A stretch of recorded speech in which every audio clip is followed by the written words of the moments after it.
Victims of what one watchdog group called the worst abuse by a credit card company he'd ever seen. Members of Congress certainly saw our report right here in the Situation Room, and now they are demanding action. Our national political correspondent, Jessica Yellen, is here. She broke this story for us. Remind our viewers, Jessica, what this is all about. Okay, Wolf, we reported on the Lanes. They're a couple, one of millions of families like them across the country, whose credit card payments have suddenly and dramatically risen as credit card companies try to change their rates and practices before new regulations go into effect. Well, members of Congress saw the story. They were enraged by the facts and say many of their own constituents are going through the same thing. Now they're demanding the banks take action. This week, CNN told you about Chuck and Jean Lane, a couple that's played by the rules, but their credit card company, like so many others, has jacked up their payments ahead of new regulations that go into effect next year. Calling to find out why my payment jumped from $370 to $911 this month. Through no fault of their own, the Lanes' monthly minimum payment more than doubled.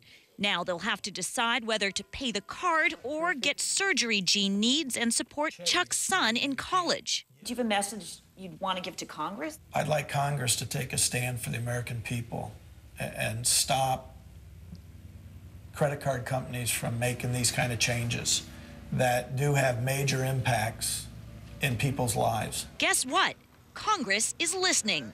Freshman Congresswoman Betsy Markey saw the story on CNN. It gave awareness to people like me, other members of Congress who saw that and were just outraged by the fact that credit card companies are just blatantly increasing rates solely because they know that once the law takes effect, they're not going to be able to do this anymore.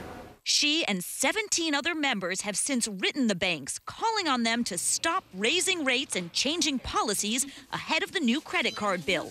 Bank of America had already announced it's freezing its rates for now. But Chase, the company that holds the Lanes credit card, tells CNN they have no plans to do the same. And Wells Fargo, they're raising their interest rate 3%. An industry representative says the card companies are just trying to protect themselves in a rocky economy. The industry is not making changes to interest rates or lines of credit in anticipation of the new law. It's simply a reflection of the changing economic times.